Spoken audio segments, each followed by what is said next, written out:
అసాధ్యాన్ని సుసాధ్యం చేసే రంభావ్రతం. రంభావ్రతం అనగానే దేవలోకంలో అప్సరసైన రంభకి సంబంధించిన వ్రతమని, కానీ ఇంకేదో పూజ అనుకుంటే పొరపాటే. రంభావ్రతం అంటే అరటి చెట్టును పూజించడం. అరటి చెట్టుని రంభావృక్షమని అంటారు. అరటి చెట్టును సాక్షాత్తు పార్వతీదేవి పూజించిందని శాస్త్రాలు చెబుతున్నాయి. శివుడిని పెళ్లి చేసుకునేందుకు పార్వతీదేవి చేసిన ప్రయత్నాలన్నీ విఫలమవుతూ ఉండడంతో ఏం చేయాలో అర్థం కాక కన్నీళ్లు పెట్టుకుంది. అలాంటి పరిస్థితుల్లో పార్వతీదేవికి భృగు మహర్షి సూచించి వివరించిన వ్రతమే రంభావ్రతం. ఇంతకీ ఏంటి రంభావ్రతం? ఈరోజు ఏం చేయాలి? ఎప్పుడు ఈ వ్రతం ఆచరించాలి? అరటి చెట్టు ఎందుకు అంత మహిమాన్వితమైనది అనే విషయాలను ఈ వీడియోలో చూద్దాం. జ్యేష్ఠమాసం శుద్ధ తదియ రోజున రంభావ్రతం, రాజ్యవ్రతం, త్రివిక్రమ తృతీయావ్రతం అనే 3 వ్రతాలను ఆచరిస్తారు. అయితే రంభావ్రతం మాత్రమే ఇప్పుడు ఆచరణలో ఉంది. అసాధ్యం అనుకున్న పనులు సుసాధ్యం అయ్యేందుకు ఈ వ్రతం చేస్తారు. వైవాహిక జీవితంలో సమస్యలు ఉన్నవారు ఈ వ్రతాన్ని ఆచరిస్తే జీవితం చక్కబడుతుందని, పెళ్లి కాని అమ్మాయిలు ఈ వ్రతాన్ని ఆచరిస్తే ఉత్తమ భర్త లభిస్తాడని విశ్వాసం. తపోనిష్టలో ఉన్న శివుడుకు ఉపచారాలు చేయడానికి హిమవంతుడు తన కూతురు పార్వతీని నియమిస్తాడు. శివుని తపస్సు భగ్నం చేసి పార్వతీదేవి యందు శివునికి ప్రేమ కలగడానికి మన్మధుడు శివునిపై బాణాలను ప్రయోగించాడు. శివునికి దృష్టి చెదిరింది. దానితో శివునికి కోపం వచ్చి తన 3వ కన్ను తెరిచి మన్మధుడిని భస్మం చేసి అక్కడి నుంచి వెళ్ళిపోయాడు. పార్వతి చిన్నపుచ్చుకుని ఇంటికి వచ్చేసింది.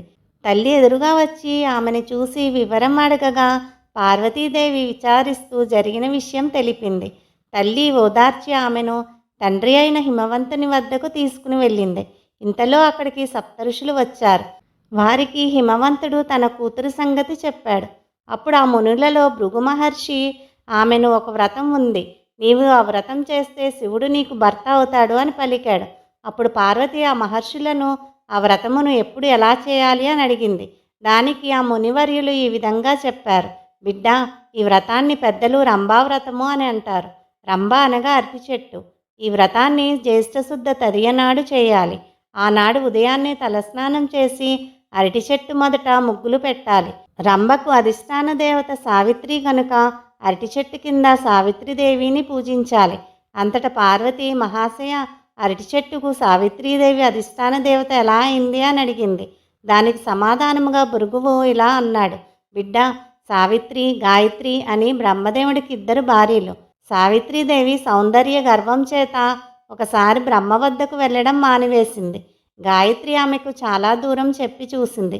సావిత్రి తన మంకుపట్టును వదలలేదు. బ్రహ్మకు కోపం వచ్చింది. దానితో బ్రహ్మ, ఈ లోకాన్ని వదిలిపో, మానవలోకంలో బీజం లేని చెట్టువై పుట్టు అని అతడు సావిత్రిని శపించాడు. అప్పుడు సావిత్రికి పశ్చాత్తాపం కలిగింది. బ్రహ్మకాళ్ళ మీద పడి మన్నించమని ప్రాధేయపడింది. కానీ బ్రహ్మకు దయ రాలేదు. గత్యంతరం లేక సావిత్రి భూలోకానికి వచ్చి అరటి చెట్టై పుట్టింది. అరటి చెట్టుగా ఆమె బ్రహ్మ గురించి 5 సంవత్సరములు తపస్సు చేసింది. అప్పటికి బ్రహ్మకు మనస్సు కరిగింది. జ్యేష్ఠశుద్ధ తదియ నాడు అతడు సావిత్రికి ప్రత్యక్షమయ్యాడు.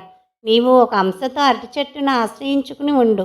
అరటి చెట్టు ద్వారా నిన్ను పూజించే వారికి కోరికలు నెరవేరుతాయి. ఇక నీవు నాతో సత్యలోకానికి రావచ్చు అంటూ బ్రహ్మ ఆమెను తీసుకుని వెళ్ళాడు. సావిత్రికి శాపమోక్షమైన రోజు కాబట్టి జ్యేష్ఠశుద్ధ తదియ ఒక పర్వదినమైంది. అప్పుడు పార్వతి, స్వామి, అయితే ఈ వ్రత నియమాలు దయచేసి తెలియజేయండి అని కోరింది.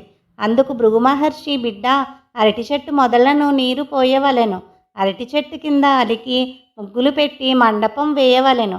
ధనధాన్యాలు వంటి విలువైన పదార్థాలతో సంపన్నం చేయాలి. అరటి చెట్ల నీడను పద్మాసనం వేసుకుని సాయంకాలం వరకు కూర్చుని సావిత్రి స్తోత్రం చేయవలెను. రాత్రి జాగరణము చేయాలి. మరునాటి నుంచి పద్మాసనస్థ అయి పగలు సావిత్రి స్తోత్రం చేస్తూ రాత్రులు అరటి చెట్ల క్రిందనే విశ్రమిస్తూ ఉండాలి. ఇలా 1 నెల రోజులు చేసి ఆ మీద సరస్సు సంపన్నమైన ఆ మంటపమును పూజ్య దంపతులకు దానం చేయాలి. పార్వతి ఈ విధముగా రంభావ్రతాన్ని దీక్షతో చేసింది. ఆ దీక్షకు మెచ్చి శివుడు ప్రత్యక్షమై ఆమెను పెళ్లాడాడు. ఇది రంభావ్రత గాథ.